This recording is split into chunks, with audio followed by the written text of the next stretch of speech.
Já, góðan daginn, kæru Pingju Hálsar og verið velkomin í þennan fyrsta þátt. Seríu 2? Já, seríu 2 og ekki 2. Við náttúrulega vorum með seríu 1 bara svona, eins og við köllum hann einhvern svona testseríu. Já, þessi verður 8 þátta, eða ekki? Nei, þessi verður bara, þú veist, endalaus. Endalaus? Já, svona, eða ekki, stefnum við ekki á það? Jú. Við ætlum ekkert svona að fara að skipta þessu upp í einhverja seríur þannig. Við erum svolítið spennandi. Þannig síðasta þætti var náttúrulega uppgjörsþáttur fyrstu seríu, þannig að við eftir að hlusta á hann þá... Fengum leikstjóra þáttarins. Já, fengum leikstjóra með okkur þarna. Já.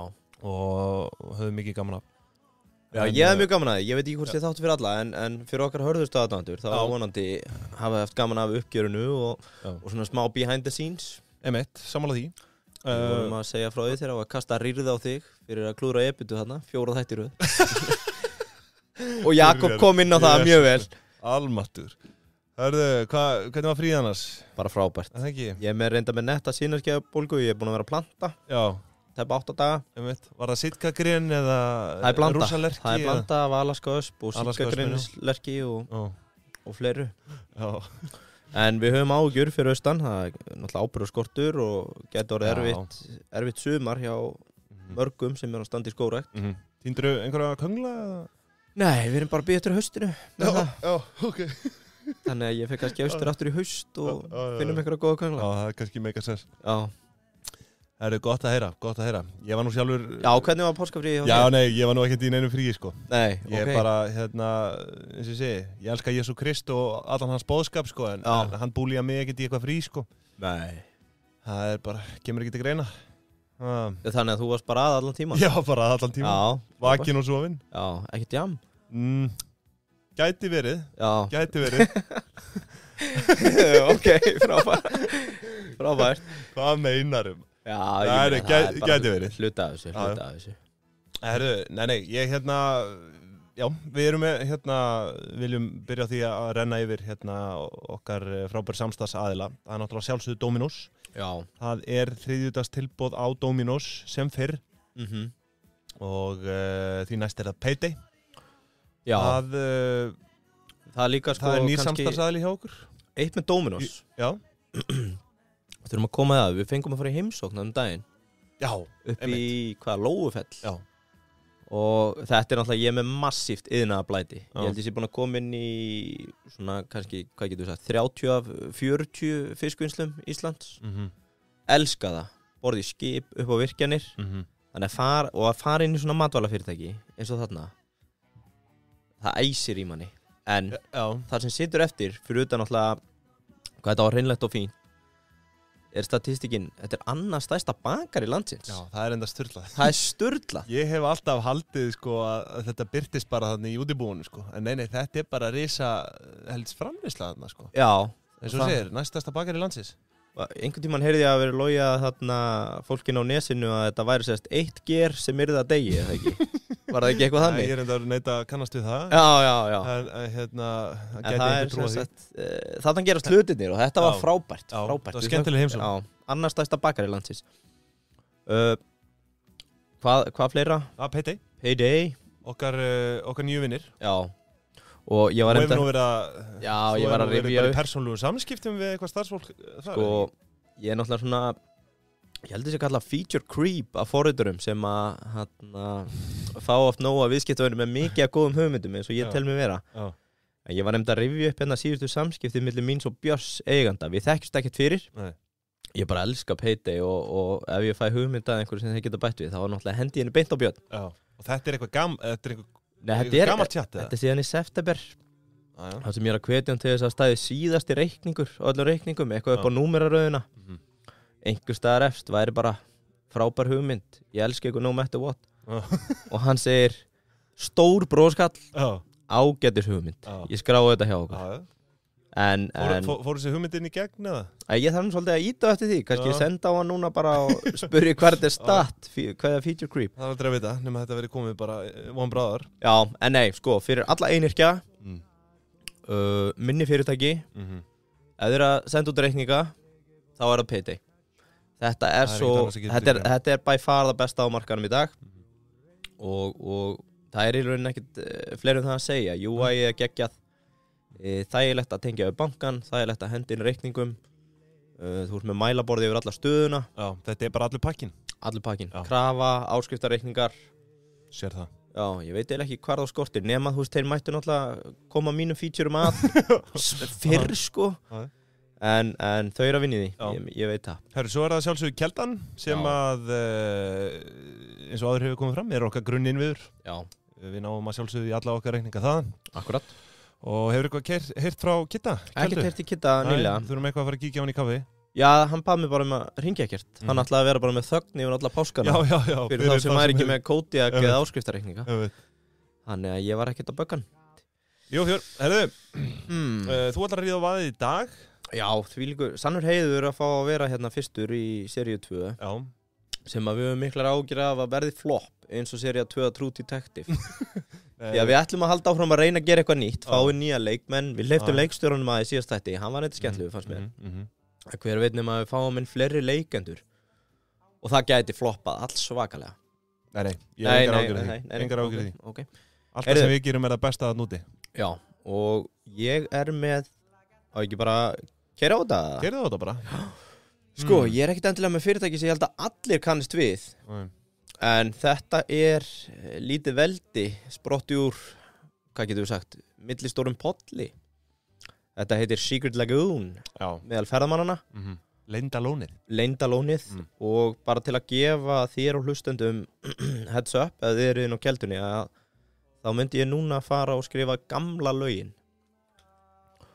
Og ég með smá hérna forsögu skrifað upp úr frétt sem var skrifuð 2015 áður en að sem sagt þessar flugeldasýning fer á stað og árum sem sagt með hérna þessa statístika gamla lögin í hver hólmanum við Flúður var opnuð fyrir ári sem sagt 2014 eftir 67 ára á lokun og hefur slegið í gegn á meðal ferðamann í sumar. Eigendur laugarinnar reistu búningaðstöðu, byggðu göngustíga og reka nú bara við lögina. Og það sem sagt þessi Björn Kjartansson sem rekur lögina og hann segir að við opnin hafa vakið mikla athygli í sveitinni og hann geti vart farið út í búð á þess að vera að spurðu hvernig reksturinn gangi. Og þetta 2015. Ég get lofað þér því að hann ekki að nenn að svara þessum spurningum enn þann dag í dag því að það gengur allt og fokkið vel sko. Þannig segir daglega að koma rútur og ferðamenn á bílaleigubílum á leiðum Gullna hringinn og heimsækja lögina. En á ensku lögin kölluð The Secret Lagoon. Það sem að gera hana kannski merkilega er að það, hún svolítið svona, hvað getur maður sagt, frumstæð.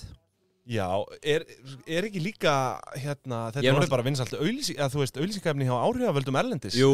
Bara, ekki stappað af túristum alltaf? Jú, þau náðu náttúrulega grömmurunum á sitt band. Já, emitt. Og svo þetta svona kannski pínu hrátt, þetta old school.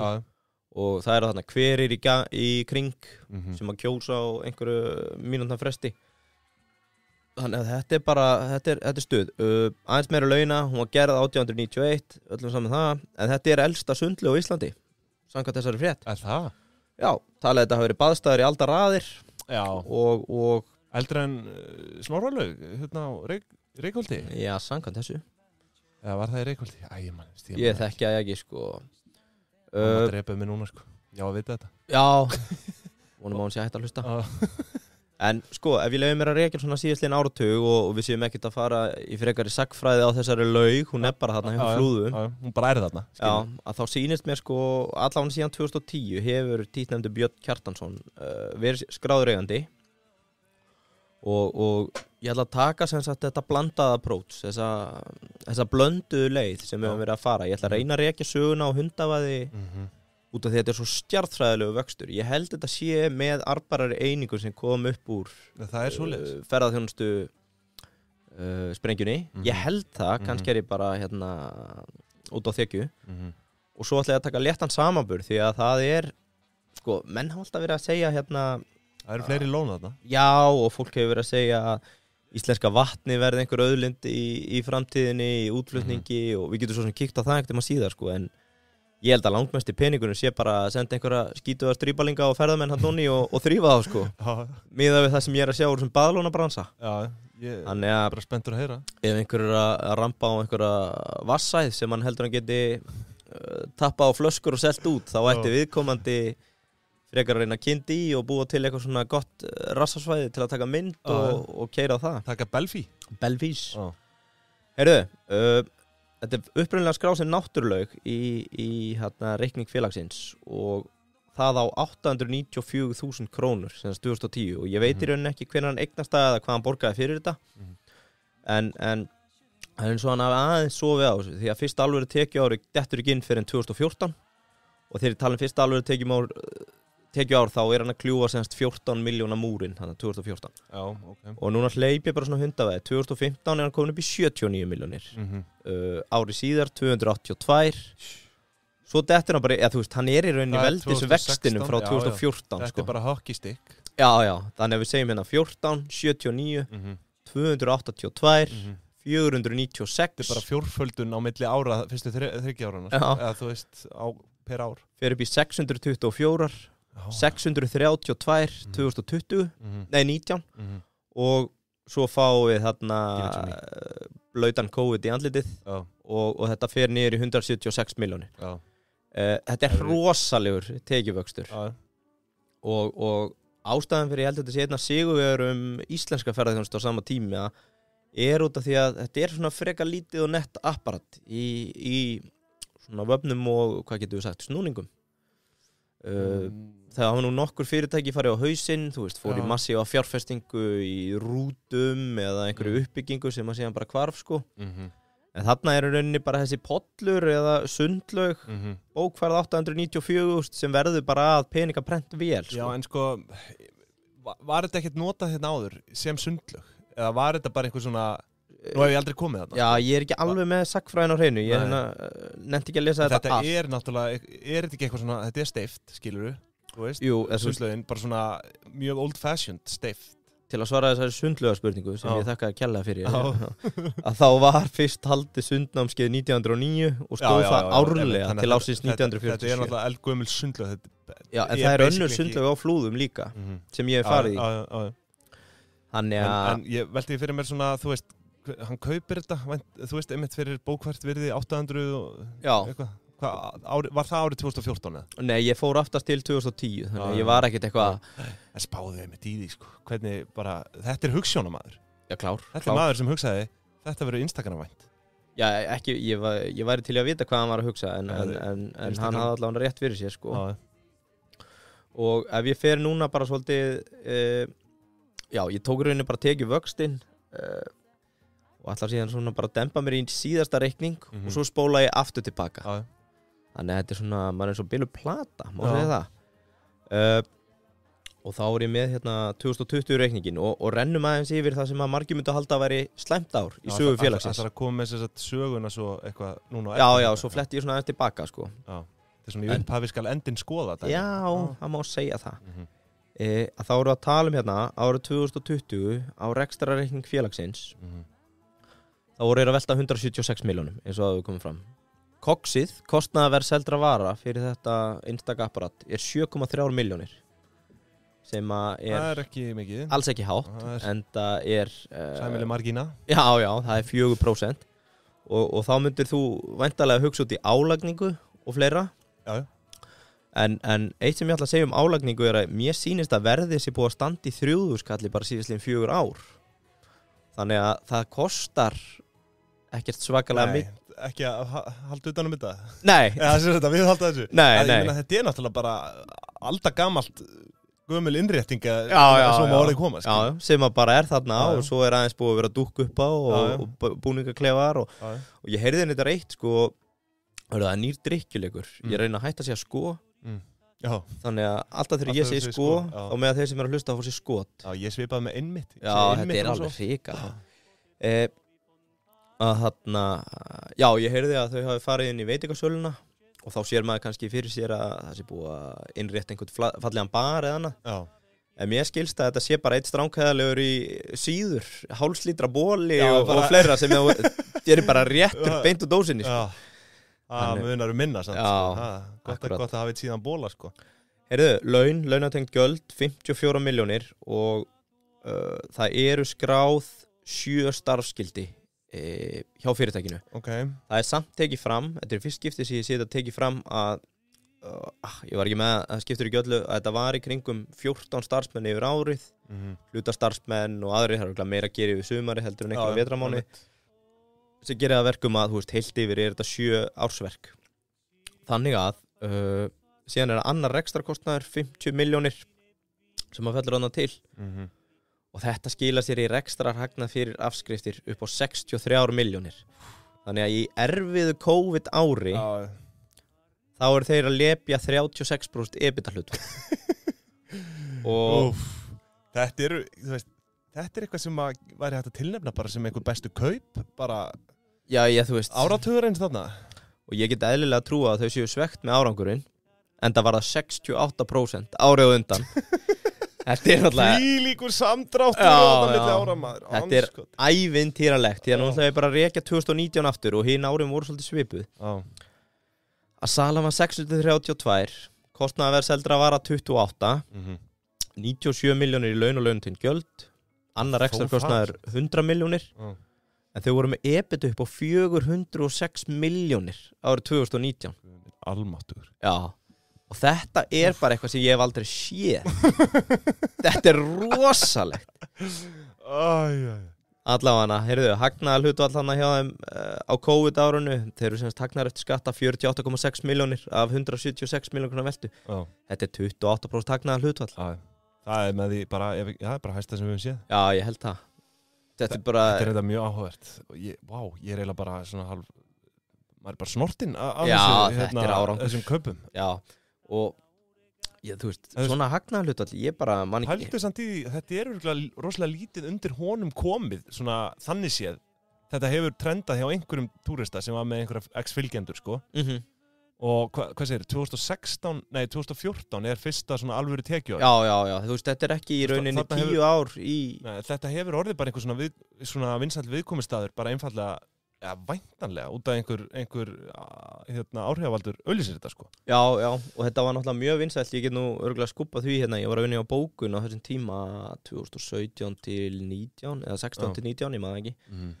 Að þetta var eiginlega einn vinsælsta ferðin til að sem sagt, selja með. Þekkir þetta komboar. Þetta eru dílar sem eru mjög vinsælir og var hægt að gera í gegnum bókun. Að þá varst að kaupa gullna hringið, svona Golden Circle miða. Combo með Secret Lagoon og það voru eiginlega allir að hengja sig á lónið. Var eins og, hvað segir maður aftur, fluga á skít. Þetta var náttúrulega, þú vissir að þetta var það sem að ferðamaðurinn vildi komast í og svo ertu með 100 hérna óaðskilgreind þar ferðir allir að gera það sama á Golden Circle og þetta var svona lítið cherry on the top að komast í þetta. Þetta er stór áhugavert, sko. Já, þannig að ég nú ekki með neina tölur það hvað mikið af þessu er einfallega bara endursala frá stærri ferðarþjónustaðalum sem vildu koma sínum ferðamönnum fyrir, sko. En þetta er náttúrulega, þetta er undraverður árangur. Já, bara væga sagt, sko. Já. Þetta hefur örugglega orðið bara svona hálf óþægilegt fyrir hann á tímapunkti, sko. Já, þú veist. Ég er bara græð á mikið hérna. Hann hefur örugglega einhverjum tímapunkti bara verið með 2 ruslapoka fulla peningum og bara hentað út í vatnið, sko. Og takkið þetta. Þú veist, hann er eins og sér. Þetta er bókvært virðið bara 890.000 eitthvað þannig. 2010, ég kem aðeins inn á hvað það er statt í dag. Alveg einmitt, já. Það er að halda áfram. Algjörlega ruglað. Og bara til að bera þetta sama við annað, þá tók ég svona, ég vil kalla þetta baðlána special, en ég vil líka einhvern tíma setna eiga það inni að taka nýjan og fresh reikning frá annarkvort GOC, ármanni vinnu mínum, framkvæmdastjóra þar, eða Vökbaths 2021. Já. Og þá ætla ég að gera sko alvöru bara, við tökum breakdown á þessu miðnæði. En sem sagt, gamla lögin er með 25 milljónir tekið per starfsmann sem er orðið specialty hér. Og það er ekki hæst. Ármann Örn á Húsavík. En þú veist, þetta er tekið per starfsmann 2020, eða ekki? Jú. 2019 væri örugglega með sko 100 milljónir per starfsmann, sko. Já, reyndar þá var starfsmannafjöldin 30, þannig að það var minna árið undan. Okay. En allavega, já. En breytið því ekki og sem sagt, þau eru næst hæst þannig tekin per starfsmann sem er bara allt í góðu. EBITDA hlutfallið hjá þeim er hæst og ég er að bera þau saman á Jarðböðin á Mývatni, Vök og GOC. Og þetta 36% EBITDA hlutfall, maður heldur að þeim myndi bara stinga af. En nei, hérna Ármann með harða hendi í Húsavík 25%. Og Vök 18%. Ég held að þetta sé svona fyrsta alvöru árið hjá Vök. Þú þekkir þetta? Nei, þú hefur náttúrulega aldrei komið austur. Nei, ég hef ekki komið austur en ég hef séð eitthvað af þessu, sko. Já. Þannig, en sko bara svona heilt yfir, hvaða fokkin bull EBITDA-prósenta í þessum bransa? Þetta ágætis leiðarvísir að gróða, sko. Já, og svo það hitt, takk í skot hérna, að þarna, jarðböðin á þessu ári eru með 0% EBITDA og Cox plus laun hérna 35% á gömlu launinni. Þetta bara djók. Vögbaðs 49%.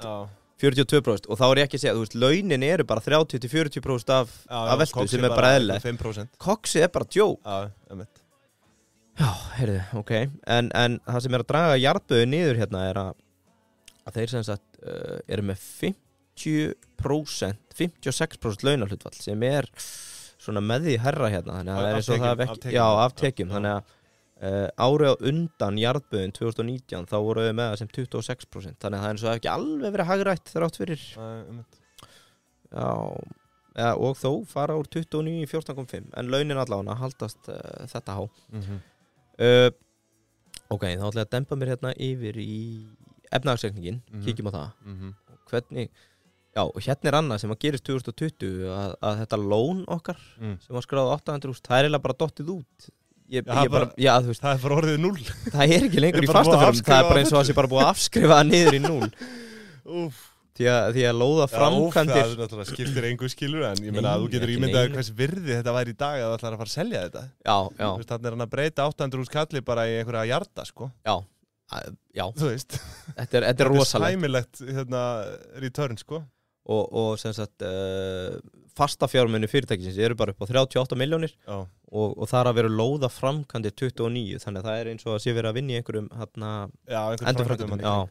Þú veist, raunverulegt virði þessara eigna er svo langt hærra, sko. Já, akkurat. Svo það veltufjármunir og hérna svona smá hafari stökk sem að eiga sér stað milli ára. Gerist held í 2017 eða 18 að sem sagt kröfur á tengda aðila bara hann að skyrocket og stendur í 940 milljónum. Okay. Og mér sýnist á þessu eins og það sé komið nýtt móðufélag inn í spilið og þá sett einhver krafa á það og einhver lána fyrir kaupum og eitthvað. En heildareignir í félaginu 1.161 milljón, þar af handbært fé 172, 255 árið undan. Þetta ekki bara lán, eða þú veist, hér móðufélagi bara að kaupa. Jú, mig grunar að sko Björn mig grunar að Björn á einhverju tímapunkti vilja ekki eiga þetta persónlega færi þetta yfir í eitthvað móðufélag og það er einhvern veginn lána fyrir því. Þannig að athyglisvert, og þetta var hvað, 800 og... Já, þetta stendur sko, krafan stendur í 940 milljónum á tengda aðala sem sé bara einhverju greitt af með einhverjum vöxtum og fleiri góðu. En þarna er kannski verið að verðmeta fyrirtækið, skilja, á þetta því að þetta er náttúrulega í rauninni yfirtaka þegar þú ert að setja móðufélag þarna yfir, sko. Akkurat, þannig að kannski er þetta bara verið að færa á milli þarna og einhvern tæpan hjarta. Ertu með einhvern EBITDA markvaldara á þessum kaupum? Það kemur seinna. Ég ætlaði fyrst hérna að renna yfir skuldirnar og mér sýnist á öllu eins og Binni í bankanum hafi tekið eitthvað skrens á sveitaballið þarna og bara honum er ekki hleypt að. Það er enga langtíma skuldir. Nei. Og þau vita af honum hver hann er. Þeir þurfa hann ekkert. Nei, og þau segja bara þú skítur, þú mátt baða þig en við höfum ekki áhuga neinni frekari aðkomi á þinni hálfu. Nei. En er þetta fjármagna bara með einn fyrir, þú veist, fjármagnaði, þú veist? Já, þú veist, heildarskuldir standi í 28 milljónum. Já, sem eru bara skammtíma. Já, ég meina, þú veist, ef þú myndir sjá þetta bara var einhver langtíma skuld einhver tíman? Nei, ekki svo í munni. Þetta hefur bara verið... Þetta er engin upphásfjárfesting, skil. Nei. Bara 100 áskallar bara. Svo bara springur þetta lút. Ég bara næ ekki haustum mínum utanum þetta, sko. Þetta er alveg stórbrotið. Og ég vona að það sé náttúrulega staðam að kannski var þetta byggt upp með tár. Blóð og svita og við erum bara hérna algjörlega vannmeta hvað fór mikið í þetta en þetta er línu líkast hvað þetta er búið að ganga vel upphugsturinn. Herru, ég tók hérna býttu nú við hvaða Excel-skjal var ég með þetta í. Já, ég rýndi aðeins í rekstrarreikningin aftur tilbaka og það var dítilara hérna sem 16-17 hvað stórt hlutfall var sala ofan í laugina og hvað var aðra tekjur. Og 16-17 þá var sem 83% sala ofan í laugina og 87% 2017, sem að 500 milljón krónar veltu var 87% ofan í laugina. Og vörusalan 9-11%. Sem þá bólinn. Já, bólinn bara á bakkanum. Síður bóli Svo voru þið þarna leigja hanglaði held ég fyrir 28 milljónir. Það minnir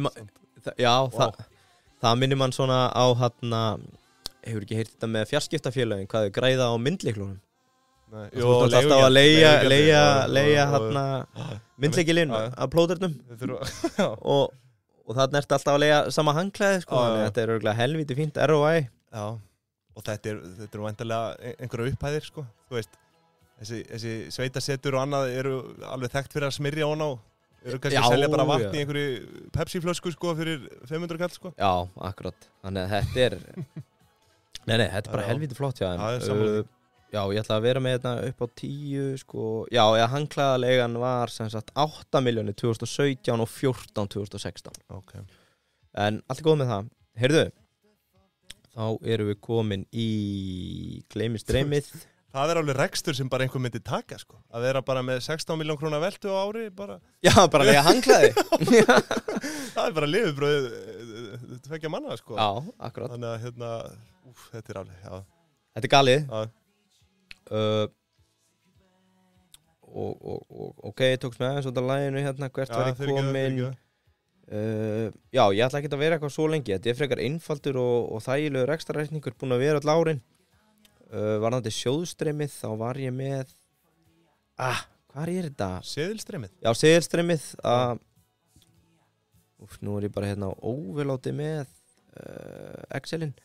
En í heildina þá var það bara þannig að það er engar stórkostlegar hreyfingar þarna nema þessi síðustu ár fyrir svona, hvað getur maður sagt, allra dýpstu nördana í þessum heimi að vera að spá í þessu breytingu á kröfum við færslu yfir á móðufélag.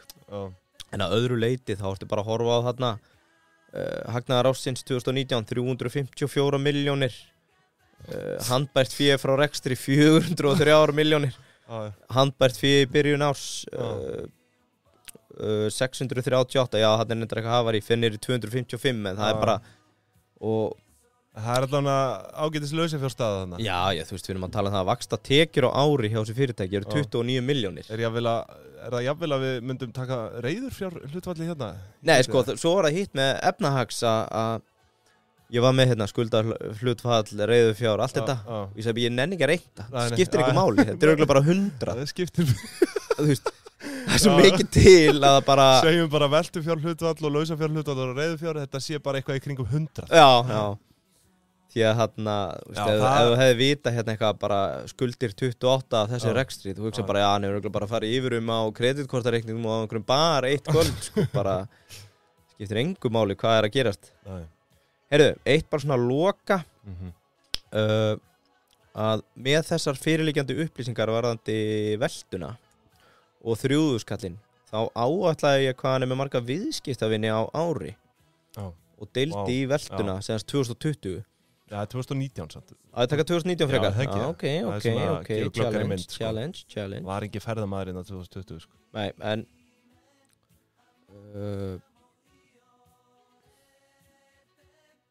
já, ok, þarna sett ég 30.000 á meðan, það er á mikið.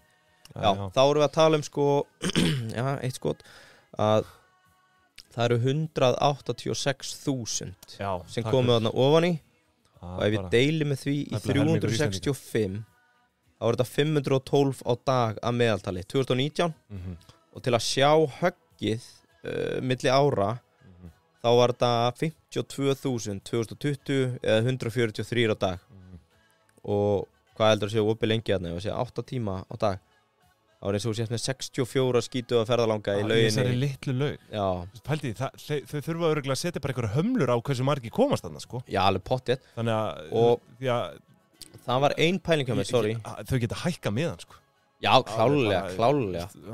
En, eins og með þennan mann. Jú, skallar ekki neitt. Ætti hann hafi leitt huguna bara, ef ég hækkað 4.000, er ég þá að fara að græða 200 milljónur aukalega eða er hann bara sáttur, þú veist, þetta er náttúrulega lýgilegt hvað þetta er fallegt, hvað er búið að byggja upp þarna. Ég ætla svo sem ekki að kommentera meira á það, sko, en ég er nokkuð vissum að hann geti hækkað miðaverðið og haldið þessu bara í sömu aðsóknartölum, sko. Já, klárt. bara til samanburðar hérna, ég var með verðin bara frá jarðböðunum Vök og GOC Ármanni vinni mínum og með við sömu tölur eins og þetta væri svona 89% sem bara aðgangsmiðin þá erum við að tala það að næstur og eftir eru jarðböðin með 40.000 viðskiptavinni og svo 29.000 á Vök og 28.000 á GOC sagt án allarar ábyrðar en það má gera ráð fyrir að hérna leynilónið að það sé nei, hvað kölluðu þetta? Leynilónið? Já, gamla lónið, þau eru með 52.000 þetta ár sko, þetta er 2020 tætskott. Já, það má gera ráð fyrir að þau beri svona höfuð og herðar yfir samkennina hvað var þar aðsókn? Já, aðsókn, arðsemi já, bara í öllu, nánast eiginlega í öllu, nema Vök náttúrulega drullunett og þarna GOC Þetta er bara stór brotið sko. Ef ég tek hérna nei, hérna gerði ég mistök. Hérna summeraði ég EBITDA sem bara svona til gamans 1,2 milljarður á 5 ára tímabili. Já, yfir businessin bara. Já, það er náttúrulega alveg galið að vera eitthvað heildar hagnaði fyrirtækis 5 ár. Tökum meðaltalið, það er 252 milljónir að meðaltali 2020 eða 5 ára tímabil. Hvað ég að hendi í gamlan hrunstað sinnum 7. Já. Að þá verðmatið á lóninu í dag 1.764 milljónir. Við 5 ára meðalebitu. Já, og hérna byrjum við að sjá öruglega í einhverjum kaup og sölum á fyrirtæki hvað COVID að gefa góðan afslátt af fyrirtæki því að árið undan ertu með 400 og leikum okkur hérna alveg svakalega. Það verður, þetta ekki skynsatt fólk sem að tekur það út úr jöfnunni. Ég veit ekki, en þú náttúrulega sem kaupandi túlkar þetta alltaf þér í hag. Já, auðvitað. Þetta hefur áhrif. Ég meina segjum hérna að 2020 hefur verið erfitt ár og þeir hefur bara verið með 350 EBITDA sem væri einhverjum 50 milljónum minni. Já, bara svefnlausa nætur og alveg hræðilegu vetur og flúðum 350 í EBITDA. Sinnum 7, þá væri við að tala um 2,1 miljard í hérna. Sér það sko. Þetta bara eins og góð smábáta útgerð. Alvöru tölur. Heyrðu, þannig að já, þetta var svona mitt. Ég eiginlega bara tæmdur og nokkuð lengi. Nei, ég satt límdur hérna að hlusta. Já, bara dröðum tjöldin fyrir og ég þakka fyrir mig. Já, bara takk fyrir. Það væri til að láta einhvern hlæja mér hana. Maður sé, ég man ekki. Ég tek klappið. Herriði, þá komið að mér og ég verð að viðurkenna það. Ég dálítið stressaður núna sko. Já, ég skil það vel. Ég að fara inn í eitthvað algjört hafarí hérna sko. Já. En hérna, sem fyrr, þá ég með ennett fyrirtæki sem að svona flestir Íslendingar ættu að kannast við og hérna, einhver þegar ég segi majónes, hvað svona þetta helst í hug? Ég hugsa austfirst majónes. Nei, hættu þessu. Já. Þetta það Gunnars majónes. Já, rétt. En hérna, já, sko, það ekki bara majónesi, það ídýfur og sósur og allir fjandinn í þessu. En við getum sennilega verið sammála að þau nú hvað þekktust fyrir majónesi.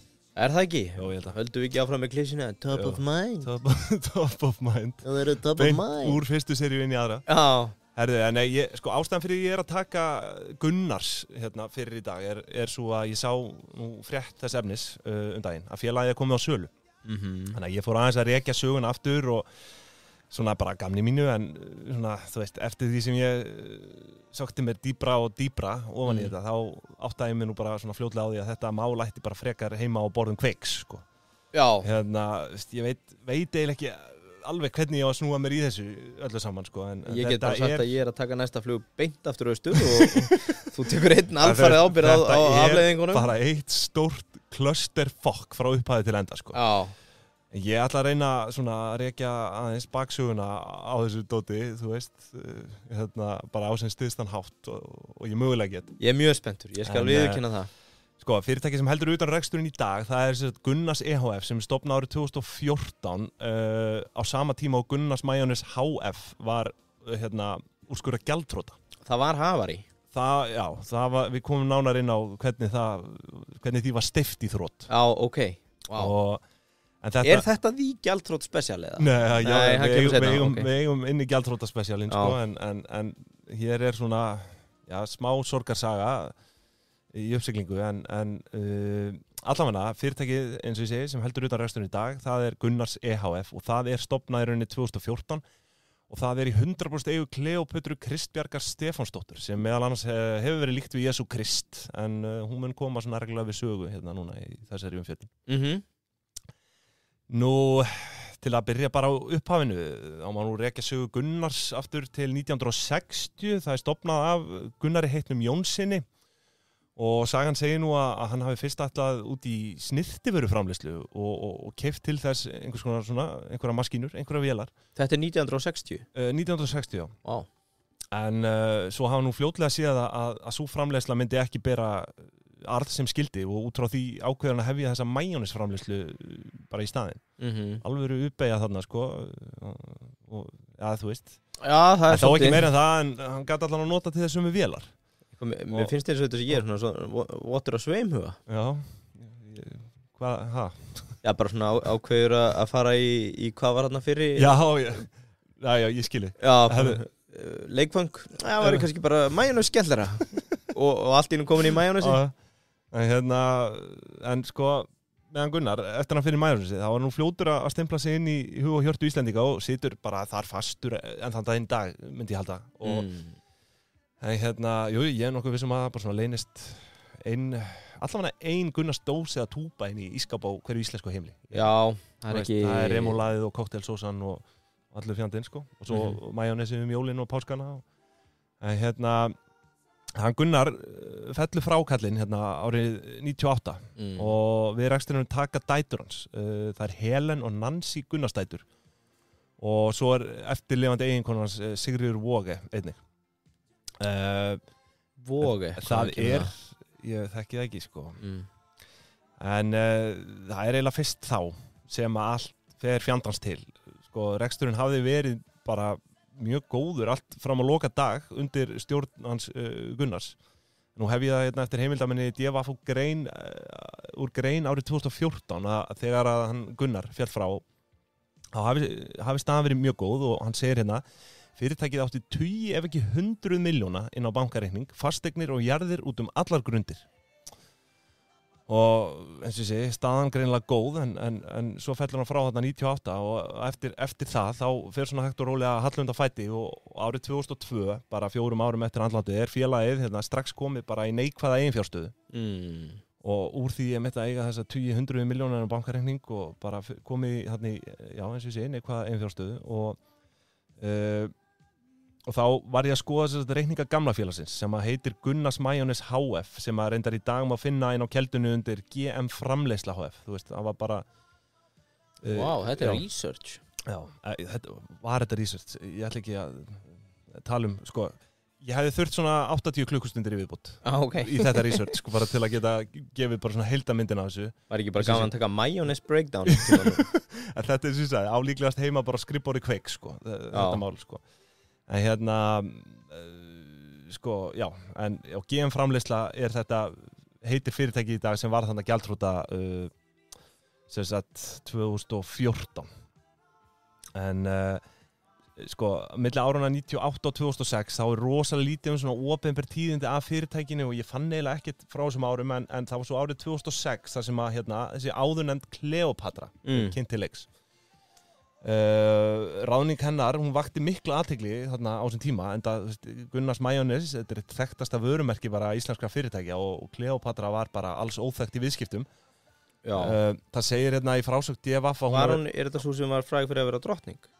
Nei, þetta ekki Kleópatra af Egyptalandi. Nei, ok, allt er góð. En já, eins og ég segi, það kemur þetta fram í DFF í grein frá 2014 að hún, 2014 og hún hafi verið svona helst kunni í þröngum hópi aðdáenda sinna en einnig fyrir bókaskrif en svo kaupir sko fyrirtækið kaupir svo skyndilega bara heilu brettin af bókunum hennar og bara gefin starfsmönnum á gjöf og þessi ráðning og bókakaup vöktu bara mikla furðu í fjölmiðlum og það sem það systurnar Helena og Nancy, þáverandi eigendur svöruðu bara með opinberu bréfi og líktu Kleópötru við frelsara, heilaga og yfirnáttúrulega veru og hún hafi komið inn í reksturinn og líf þeirra á ögur stundu.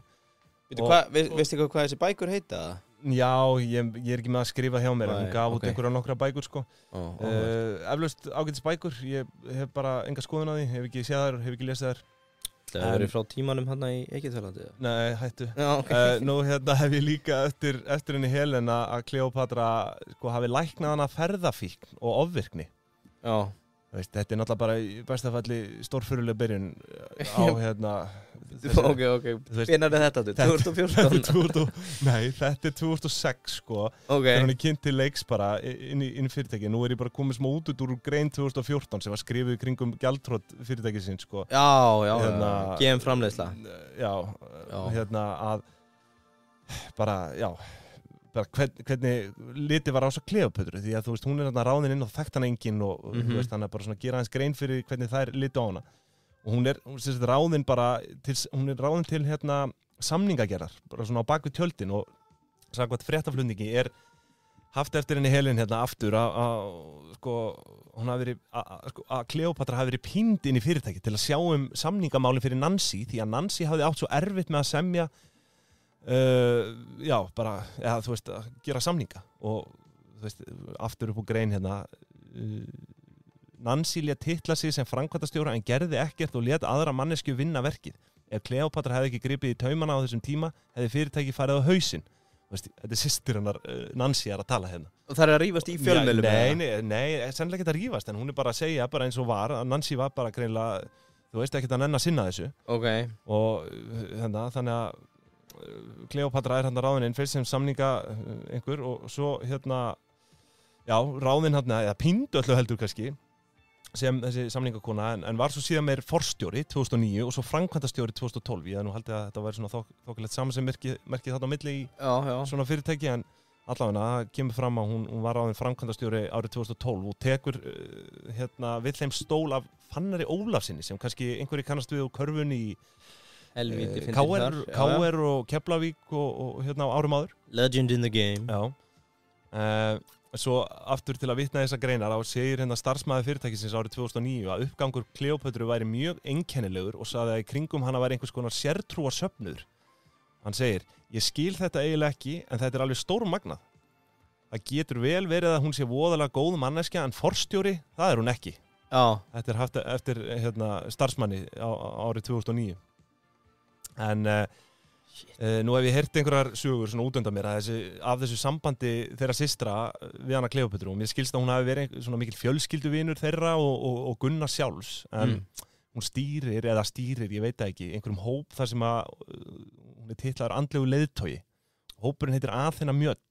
Já. Hún var þarna að gefa þeim nöfn og búandi til eitthvað sérstakt tungumál fyrir söfnuðin og ég veit ekki hvað sko og mér skilst þá einnig grein að þær systur hafi verið meðlimir einmitt í þessum hóp hennar og það verið stemma við frásagnir hvernig hún hafi hjálpað þeim út úr áður nefndri ferðafíkn og ef fólk að velta því fyrir sig hvað fellur undir ferðafíkn þá langar mig að lesa upp smá brot úr viðtali við Helen. Þetta verður alltaf bara betra og betra. Þær systur, Nancy og Helen fara fögrum orðum Kleópötru og lýsa henni af mikilli hlýju. Ljóst að í þeirra augum hún stórmenni. Helen hörð á því að Kleópatra hafi reynst þeim systrum afar vel. Ég var haldinn brjálæðislegri ferðafíkn, fór til 40 landa á 30 árum og þetta kostaði sko peninga. Fór á dýrustu ferðamannastaðina og skemmtifferðaskip í Karabíska hafinu og fór á dýrustu veitingastaði sem til eru og drakk dýrasta kampavíni. Ég lifði ógeðslegu lífi og verst var það hvað það bitnaði á Kleópötru því við báðum hana alltaf að halda lífsgildi yfir okkur, segir hún. Þú veist, bara, sko, að hugsa út í þetta á bakvið sko, Gunnars majónes, þetta litla, saklausa, rótgróna, íslenska majónesmerki sem þetta, þú veist, þetta bara brjála sukkri þannig á bakvið. Já, ég skil ekki alveg hvað í gangi. Þetta er bara absúrt pæling, sko. Og, síðan hvernig þetta kvót? Þetta úr grein 2014, sko. Þetta er bara nýlegt. Við gjaldþroti. Og ég verð að lesa þess meira, sko, sem kemur úr þessari grein hérna. Titillinn á þessu of margir á launaskrá. Áður en Kleópatra tók við framkvæmdastjórastöðinni hafði Fannar að sögn Helenar fett fingur út í það að þær systur væru með of marga fjölskyldumeðlima á launaskrá. Það voru til dæmis eldgamlar kalkaðar kettlingar á níræðisaldri sem voru ættingjar sem gátu ekki lengur starfað og Fannar vildi losna við þær en ég mátti ekki heyra það nefnt. og það þurfti að ráða konu til að passa þær, sagði Helen, en segir bæði Kleópötru og Fannar hafa viljað draga úr þessum störfum. Í bréfi sem virðist vera frá Nancy komið og sent var til DFF segir að þær systur hafi lifað hátt innan fyrirtækisins. Sannleikurinn reyndar sá að við systurnar voru með 2 milljónir í laun á mánuði hvorum sig, 4 milljónir á mánuði til samans. Og það fyrir mörgum árum síðan. Síðan vorum við með 1,5 miljón í alls konar hlunnindi fyrir okkur báða 2, segir hún í bréfinu. Kleópatra mun hafa reynd að fá það systur til að draga úr fjáraustrinu. Ef við létum ekki segjast, komnar í fjárhagskreppu búin að hafa svona mikið laun í mörg ár, þá lífstílinn orðið þannig og ekki auðvelt að breyta. Lífstílinn okkar var dýr. Það skömm frá því að segja að Kleópatra réði ekki við okkur systurnar, báðar með prókúru og gátum báðar farið á bakvið hana, segir hún og tekur undir með systur sinni varandi það að ómörg störf hafi verið gerð fyrir ættingja þeirra. Það má hann Fannar Ólafsson líka eiga, hann sá þetta og reyndi að grípa í taumana, en það réði enginn við mig. Þeir segja, þetta er rugl. Þú veist, hvaða, þetta er bara bakvið Gunnars. Líka fyrir utan þess að fjölskyldumeðlumi hafi verið að tala hana, gamlar kalkaða kellingar og ekki nóg með það, heldur einhver að passa þær. Þetta er bara einhvern Gunnar Steikjer, mókið ykkur majónesi og gerir ekki neitt, við fáum laun. Já, þetta er rosalegt. Þú veist, líka sama, á þessu tíma, bara sama hvað fólk hafa að segja þessa Kleópötru, þá sýnir mér nú að skaðinn hafi verið skeður bara löngu áður en hún kom til söguna. Já, reyndar. Hún er kannski bara Messias þarna að taka til, maður veit það ekki, skilur, en maður hefur heyrt þetta er ævintýralegt og lesið að hún hafi haft alveg gífurleg áhrif á þær og við komum nánar að því núna. Hvaða blaðasneplar eru þetta? Hver var svona helsti rannsóknar? DFF 2014 grein. Einhver nafngreindur? Svo allt stúd fullt af greinum fortíð fyrirtækisins. Já. Ég var með svona 30 greinar opnar á tímapunkti, sko. Já. En bara til að gera langasögu mjög stutta, þá steyftist þetta fyrirtæki bara á hausinn, bara lóðbeint 2014. Ok. 16 árum eftir Fall Gunnars og mig undrar ekki, en samt í raun ótrúlegt að hafi náð að lifa svona lengi með allt þetta havari sem ég er búin að lesa Þetta var 191 milljón króna gjaldþrot og svo kemur fram í grein önnur systirinn var dæmd til að endurgreiða þrotabúinu 13,8 milljónir króna greiðslur vegna ofgreiddra launa eftir að henni mátti vera ljóst að fjárhagsstaða fyrirtækisins var erfið. Hafði hún þá hækkað laun sín sem stjórnarformaði félagsins úr 260.000 krónum á mánuði í 1345.000 krónur. Þannig að þú veist, það er bara allt á leið í skrúna. Þetta er bara, hendum bara í 5-6-falda launahækkun.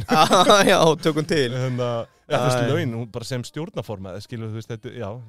Já, þetta eru laun stjórnarmanns. Þetta hefur bara verið úr 250. Alvöru havari, sko. Hvað er í kaupöllin dag? Er þetta ekki 500 skall eða eitthvað? Ég veit ekki. En svo gerist það sama ár 2014 að fyrirtæki heldur áfram rekstri bara á nýri kennitölu, eins og við komum inn á áðan. Og það er engin önnur en hún Kleópatra sem kaupir félagið úr þrotabúinu á 62,5 miljón sem er náttúrulega bara slikk, sko. 62,5 miljón. Með öllum eignum, búnaði, uppskriftum, vörumerkjum, viðskiptasamböndum og ég veit ekki hvað, sko. En það var náttúrulega mikið fjadrafók í kringu það og meðal hans dreif fyrir dómstóla sem ég kem nú nánar kannski kem nánar inn á niðurstöðu þess hér á eftir. En kaupin voru fjármögnuð með þessu svokallaða seljendaláni. Já. Sem að við nú, Ég þekki það. Já. Seldu fyrirtæki í fyrra og þá lærði maður fyrst inn á þetta. Já, einmitt. Seljendalán. Þá er það þannig að hún Kleópatra, gefur út skuldabréf til 10 ára og með 7,25% vextum á ársgrundvelli. Kemur fram hvað þú sagðir 100%? Já, þetta var 100% miðað við, ársgrundvelli. Það er rosalegt. Því að eigur eru svo skráðar, sem 62,5. Ég held að venjan í þessu sé svona 20-30% greitt og svo færðu 70% seljendalán í einhver ár. 100% seljendalán. Já, það er alvöru lán. Og það kemur endur ekkert fram hver mótaðilinn er en ég gerir ráð fyrir að, þú veist, systurnar hafi keypt það. Er það ekki þrotabúið? Já, fyrst þetta fór á hausinn, þá er það örugglega þrotabúið. Já, en svo er það skiptastjórinn sem að vildi fara með þetta í einhver málaferli, sko. Þarf hann ekki að samþykja skiptastjórinn, sko, Nú þarf ég ekki simma. En mér finnst ekki ólíklegt einmitt þetta séu systurnar, eða þú veist, einmitt þrotabúið, sko. En svo bara nefna það að þær komu hvergi nálægt eignahaldinu eða rekstrinum á neitt hátt bara eftir gjaldþroti, sko. Þú veist, Kleópatra er þarna orðin 100% eigandi og ég held að það hafi bara verið mjög jákvæð breyting svona með að við það sem yfir er farið hérna. Já, akkurat. Ég fann að hafa svolítið að trúa á henni. Já, sko, við skulum bara fara hérna yfir reksturinn í tíð Kleópötru og þá byrjum við hérna á sjóðstreyminu árið 2014 til að skoða að þetta skuldabréf vissulega gefið út hérna af Gunnars EHF. Það hljóðar upp á 62,5 milljón eins og við komum fram inn á aðan. Og en á þessum árum, það var reyndar, já, eins og ég hef sagt áður, sko, það var alls vesen með þessa hérna, rekstrarreikninga í ársreikningum hérna á árum áður, sýnir ekkert nema bara EBITU og hagnað og það sama á við hér, sko. En ef við förum í rekstrarreikningina 2014, þá megum við sjá að, þú veist, hún að byrja sterkt, með tæplega 57 milljón króna EBITU og hreinan hagnað upp á rúmar 34 miljónir króna. Og hérna skoðaði ég líka efnahagsreikningin og þá kemur í ljósa að, þú veist, eignir, þær eru hérna akkurat 62,5 miljón og skiptast þannig vélar og tæki 11,5, bílar 1 miljón og vörumerki 50 miljónir. Og hérna hreinlega bara búið að, sko, hér bara búið að gefa vélum og tækjum 11,5 miljón króna bókvært virði, þú veist, þegar hún kaupi félagið. Það auðvitað voru vélarnar og tæki miklu meira virði og vörumerki 50. Það má reikna með því. Vörumerki svona eitthvað sem kallast óefnisleg eign, sko. Þetta ekki viðskiptavildin? Í rauninni... þetta ekki að sama? Þetta ekki afskrifað? Að þetta sé það sama, sko. Með leiðist þetta orð viðskiptavild, en hér allan að tekið vörumerki og, þú veist, vörumerkið miklu verðmætara heldur en 50 miljónir sennilega og bílar 1 miljón og hérna, og já. Og svo kíkjum við yfir í 2015, EBITan 47 miljónir, hagnaður tæpar 31. Þú veist, hún að byrja bara að hörku krafti í hana. Hvað þetta hlutfall? Hvað það þú að velta væri? Já, sko, ég kem inn á eftir. Öll þessi ári veltan svona frá 350 upp í 390. Kannski gott að taka það bara fram núna strax. Já, 2015, það líka bara frábært skammtímagreiðsluhæfi, frábæra tölur yfir höfuð. Gengur vel að borga láninu og það greinilegt að bara, þú veist, að það gangi betur eftir að systurnar hurfa á braut, sko. 2016 EBITDA 13,2 miljónir, hagnaður 1,6 miljón, aðeins að hægjast á vextinum þarna. Þó búin að lækka skuldahlutfallið hérna sé ég, alveg bara niður í 55%. Ábyrg. Já, og sko, já, þessi ár einhvern veginn bara svona smullu í gegn bara nokkuð vel, sko, þú veist, eins og ég segi, ekki færið að menna að kaupa majónes og allt á uppleið bara... lítur út fyrir að þetta gangi bara ágætlega þó að hafi dreigist aðeins og hagnaði þarna 2016. Sko, það var í tísku þarna á Kuldanhringnum að vera með eina Gunnarsdollu að moka í sig og þrífa það svo af sér í gömlu, nei, ok. Byrjar með þetta anskotasrugl. Hérna, sko, svo komum við inn á 2017 og þá eiginlega byrjar bara smá vesen.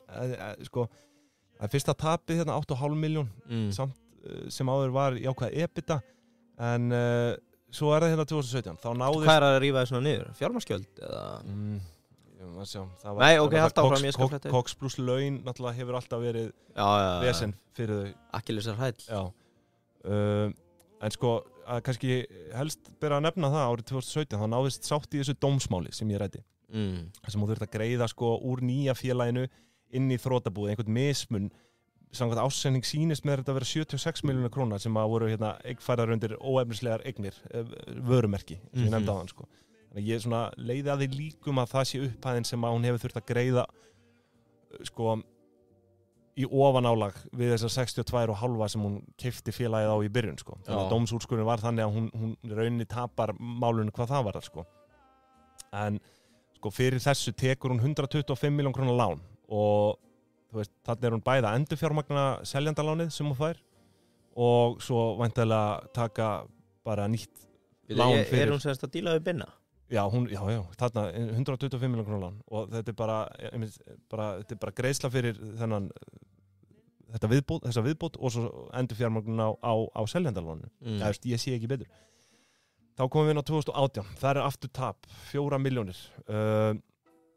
EBITan upp á 19 þó en vaxtagreiðslur eru þarna farnar að býta alveg vel í veskið, komin líka í 73% skuldahlutfall og það er einhvern veginn svona, þú veist, útlitið að svertast í þarna, sko. Mér sýnst það. Og við bara mjög góða byrjun en sko árið 2018 þá birtist fyrst undir skýringarleg tengdir aðilar keypt þjónusta og vörur af Sandeyri EHF. Og þetta eru hérna 29 miljónir króna og þegar nánar er aðgáð er þetta Sandeyri félag skráð á Kleópötru og heldur utan fasteigni félagsins sem eru 2. Og real estate bet hérna. Hvað segirðu? Eitthvað real estate? Já, sko, málið hvernig hún hafði náð að koma höndum sínum yfir það félag, veit ég bara ekki. Ég hafði bara ekki tíma í að skoða, en það eru kerðið eigendaskipti á því félagi sama ár og Kleópatra eignast hérna Gunnars reksturinn. Og fyrrum eigendur þessar Sanderis voru að sjálfsögðu systurnar Helen og Nancy. Já, og það hvergi tekið fram að sko, hún hafi greitt eitthvað sérstaklega fyrir þetta fasteignafélag, sko. Það spurning hvort að, þú veist, ég veit ekki, hvort hún hafi fengið það með inn í þessum seljandalánsdíla. Þú veist, þetta eru 2 fasteignir, önnur þeirra þetta í Dalshrauni. Bara sem að heldur utan starfsemina. Þetta er bara mörg 100 milljón króna eign, sko. Og nú er hún allt í einu Kleópatra skráð fyrir því, sko. Og þú veist, það voru bara gerð þarna einhver eigendaskipti, sko. Veistu, það er bara, eins og ég segi, þetta er bara eitt stórt clusterfuck, sko. Ég hefði þurft 80 klukkustundir í þetta. En þessar 29 milljónir sem að greiðast, það er væntanlega bara leiga, sko. Ég sé hérna aftast að leigan er 1,5 milljón á mánuði. Greiðslubyrði Gunnars vegna húsaleigusamnings er 1,5. En þetta eru svona 29 milljónir króna árið 2018, sko. Á Sanderi? Þú ert að skoða 2020 væntanlega. Það var komin niður í 20 milljónir. Okay. En já, það gerir ráð fyrir að þetta sé bara leiga. En svo er hérna 2019, hér er EBITDA bara orðið neikvæð, 13 milljónir. Og heildartap er að nema hérna tæpum 17 milljónum. Þú veist, hér er bara að fara að riða svona til falls einhvern veginn, sko. Þú veist, ég ætla nú kannski ekki að segja falls, en staðan er að vera slæm. Og skammtíma greiðslu hafi komið hérna frekar langt undir ásinn og skuldahlutfall að sleikja 80% og en sömulegis eru þau að greiða þarna 29 milljónir í leigu til Sanderis. Hún er dálítið að flytja peningur einu vas í annan. Og hérna svo kemur 2020 og það er EBITDA neikvæð 16 milljónir, heildartap 20 milljónir, skuldahlutfalli komið í 89%. Það er ekkert sérlega eftirsóknarverð staða. Hérna eins og ég segi 20 milljón krónur greiddar til Sanderis þetta ár. Sér endar sko það er búið að færa allan höfuðstól langtímalánsins undir skammtímaskuldir sem næsta árs afborgun langtímaskulda. Og þú veist, það boðar einhvern veginn aldrei gott, sko. Þú veist, ég hef aldrei séð eitthvað svona heilbrigðan rekstur færa það bara. Það er svona eins og það sé komið að skuldadögu. Það ekki?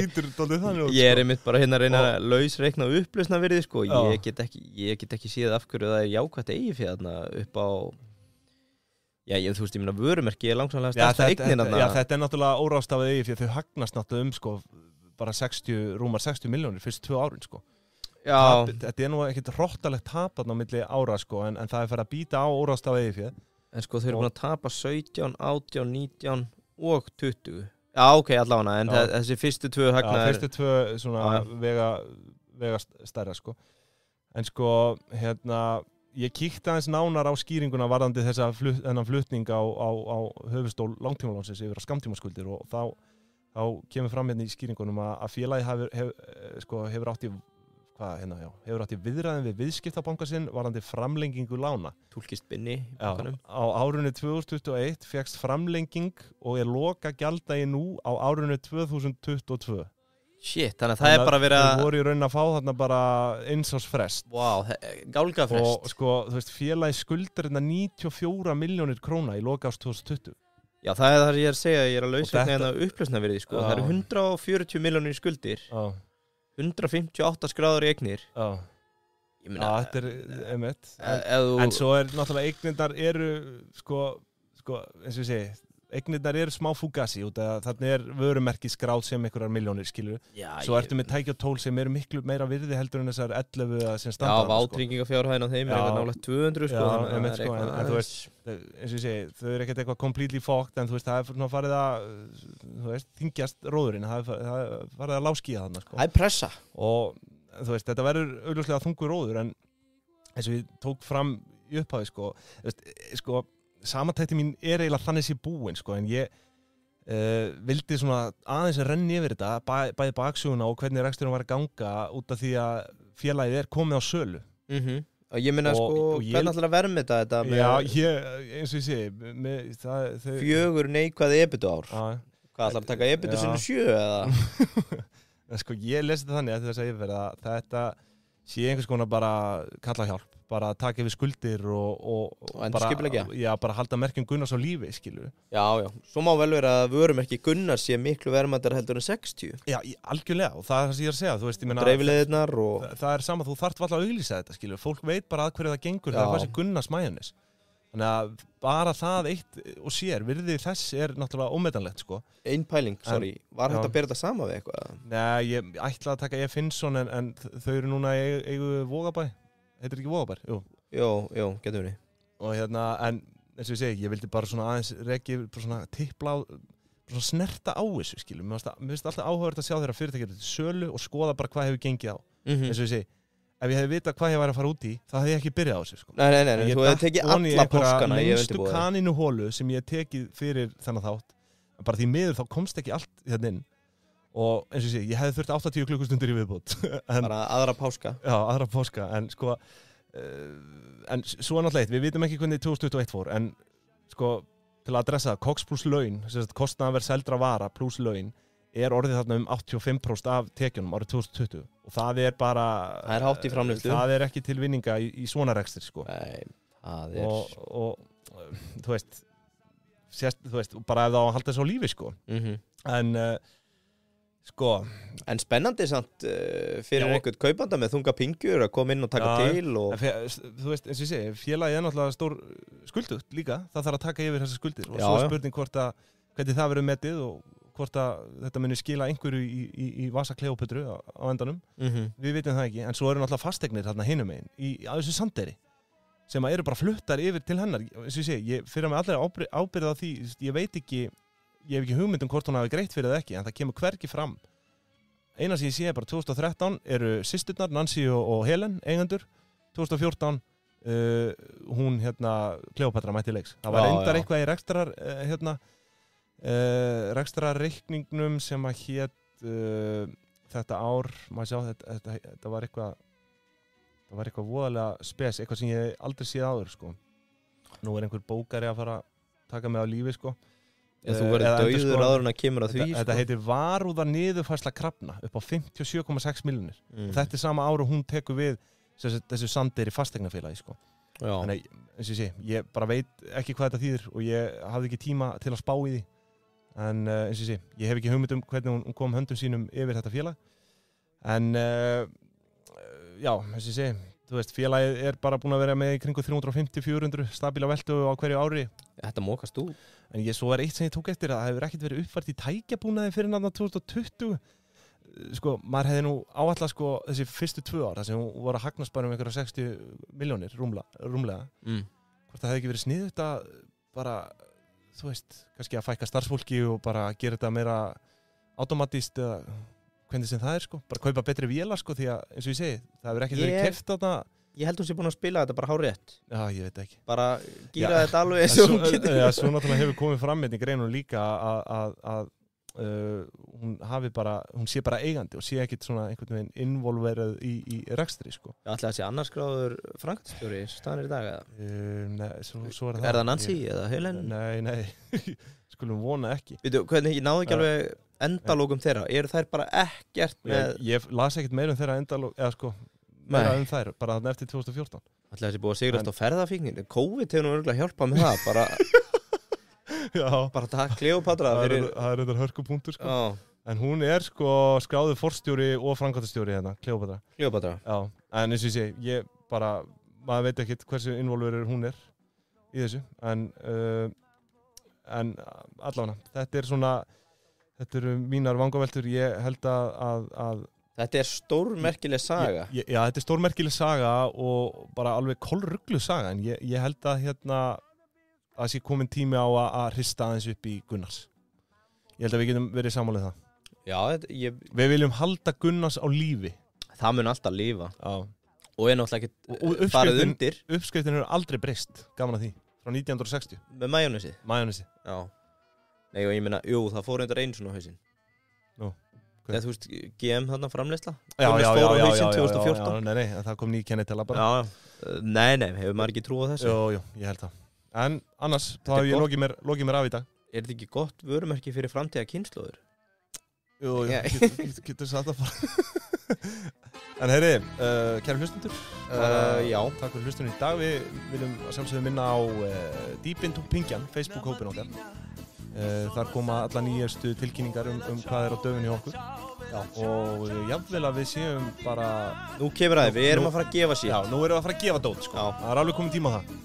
Komum með skemmtilega samstarfsaðila þar sem að verður hægt að búa til einhverja gjafalíki. Já, klárt. Og bara, hvað ekki, heyrast aftur á föstudaginn? Ætlum við ekki að taka annað föstudagskaffi? Föstudagskaffi.